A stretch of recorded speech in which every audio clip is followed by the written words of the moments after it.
Hits कहानियाँ।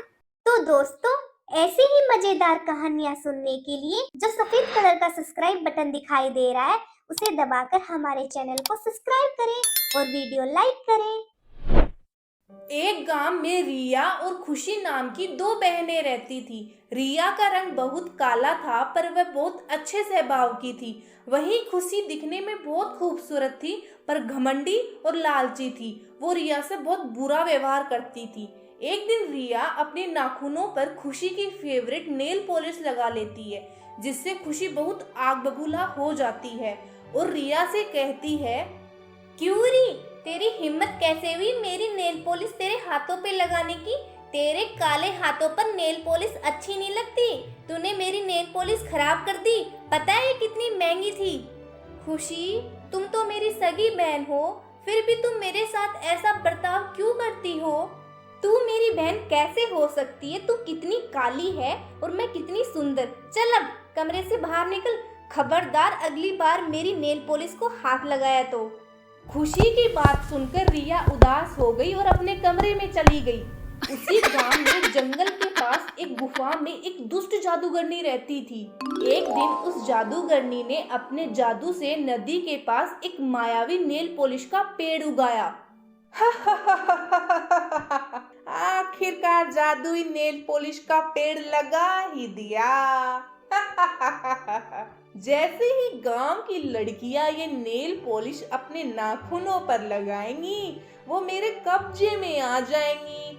ऐसे ही एक एक लड़की को मैं मेरी मुट्ठी में कर लूंगी, फिर मैं सबकी बलि चढ़ा दूंगी।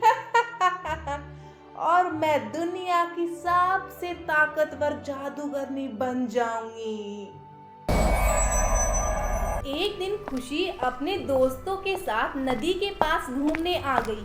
तभी उसकी नजर नेल पॉलिश के पेड़ पर गिरी। रंग बिरंगी नेल पॉलिश देखकर खुशी अपने दोस्तों से बोली, अरे दैया, मैंने पहली बार ऐसा पेड़ देखा जिस पर नेल पॉलिश लगी हुई हो। देखो कितनी सुंदर नेल पॉलिश लगी है।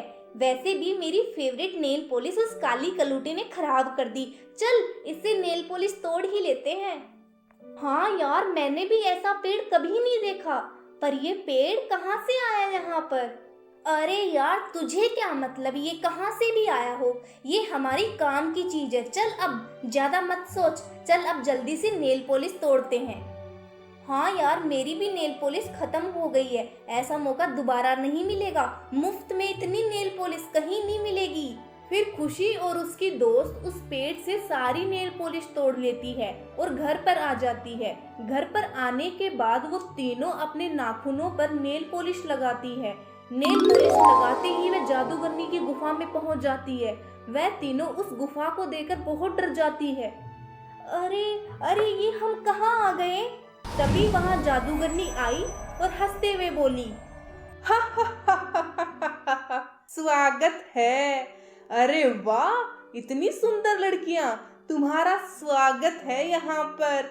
आखिरकार तुमने मेरी मायावी नेल पॉलिश लगा ही ली। ऐसे करके और भी लड़कियां मेरे कब्जे में आ जाएगी।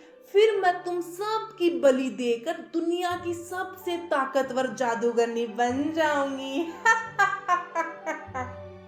ऐसा कहकर जादूगरनी जोर जोर से हंसने लगी। प्लीज हमें छोड़ दो, हमसे गलती हो गई, हमें मत मारो। तुम अपनी नेल पॉलिश वापस ले लो। नहीं, मैं तुम तीनों को नहीं छोड़ सकती। तुम्हारे जैसी सुंदर लड़कियों की बलि लेकर मेरे देवता बहुत खुश होंगे, मुझे बहुत जल्द शक्तिशाली बना देंगे।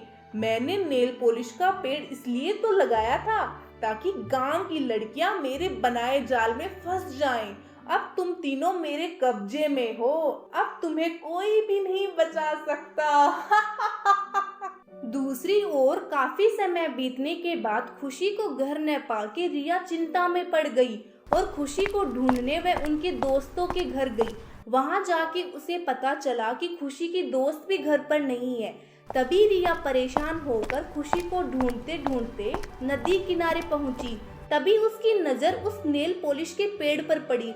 उस पेड़ को देखकर रिया चौंक गई और सोचने लगी, अरे ये कैसा पेड़, इस पर तो रंग बिरंगी नेल पॉलिश लगी हुई है। मैंने आज तक किसी पेड़ पर नेल पॉलिश लगी हुई नहीं देखी। कल जब मैं यहाँ पर आई थी तब तो ये पेड़ यहाँ पर नहीं था, पर अचानक आज ये पेड़ कहाँ से आ गया? कुछ गड़बड़ तो नहीं है? वो सोच रही होती है तभी एक सुंदर लड़की आती है और पेड़ से नेल पॉलिश तोड़कर लगाने लगती है। तभी वो वहाँ से गायब हो जाती है। ये सब देखकर रिया हक्की बक्की रह गई। लगता है ये मायावी पेड़ है, किसी ने इसका गलत इस्तेमाल करने के लिए यहाँ पर लगाया है। मेरी बहन भी नेल पॉलिश लगाकर यहाँ से गायब हो गई। मेरी बहन तक पहुँचने के लिए मुझे भी ये नेल पॉलिश लगानी ही होगी। रिया नेल पॉलिश लगाने ही वाली होती है तभी वहाँ पर एक सुंदर परी प्रकट होती है और बोलती है, रुक जाओ, तुम ये क्या करने वाली थी? तुम उस दुष्ट जादूगरनी से अकेली नहीं लड़ पाओगी। मुझे मेरी बहन की जान बचानी है, चाहे मेरी जान ही क्यों ना चली जाए, और मुझे गांव की बाकी लड़कियां भी बचानी है। रिया, तुम बहुत ही अच्छी हो।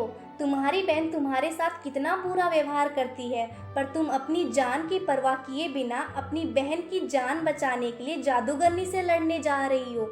वो जादूगरनी गांव की सुंदर सुंदर लड़कियों को अपने कब्जे में करके उनकी बलि देकर सबसे शक्तिशाली बनना चाहती है। इसलिए मैं तुम्हें एक भस्म देती हूँ, उसे चुपचाप जादूगरनी पर छिड़क देना, वो जलकर मर जाएगी। फिर रिया परी को धन्यवाद करती है और चुपचाप भस्म को जेब में छुपा कर रख लेती है और अपने नाखूनों पर पेड़ से तोड़कर नेल पॉलिश लगा लेती है। पलक झपकते ही वो गुफा में पहुंच जाती है और जोर जोर से जादूगरनी को बुलाने लगती है। ओ दुष्ट जादूगरनी, बाहर आ। मुझे पता है तूने मेरी बहन और गांव की लड़कियों को यहीं छुपा रखा है। तेरी भलाई इसी में होगी, इन सबको छोड़ दे, वरना इसका बहुत बुरा अंजाम होगा। तभी अचानक जादूगरनी हंसते हुए वहाँ आ जाती है। मेरा कुछ नहीं बिगाड़ सकती, तू एक मामूली लड़की है और मेरे पास जादुई शक्तियाँ हैं और मैं जल्द ही लड़कियों की बलि देकर शक्तिशाली बन जाऊंगी। मैं तुझे ऐसा कभी नहीं करने दूंगी दुष्ट जादूगरनी। मैं तुझे तेरे मकसद में कभी कामयाब नहीं होने दूंगी। तभी ये सुनकर जादूगरनी हंसने लगती है। तभी रिया ने चुपचाप भस्म निकाली, जादूगरनी के ऊपर छिड़क दी, जिससे जादूगरनी जलने लगी। अरे अरे, ये मेरे साथ क्या हो रहा है? मैं जल क्यों रही हूँ? ऐसा कहते ही जादूगरनी पूरी जलकर राख हो जाती है। तभी सारी लड़कियां जादूगरनी के चुंगल से आजाद हो गई और सभी ने रिया का धन्यवाद किया। खुशी को अपने किए पर बहुत पछतावा हुआ और रिया से माफी मांगी। रिया बहन, मुझे माफ कर दे, मैंने तुम्हारे साथ कितना गंदा व्यवहार किया, पर तुम अपनी जान की परवाह किए बिना मेरी जान बचाने आ गई। तुम दुनिया की सबसे अच्छी बहन हो। तभी रिया ने खुशी को अपने गले लगा लिया और सभी लड़कियां अपने घर चली गई और जादूगरनी का मायावी पेड़ भी गायब हो गया और रिया और खुशी दोनों प्यार से रहने लगे।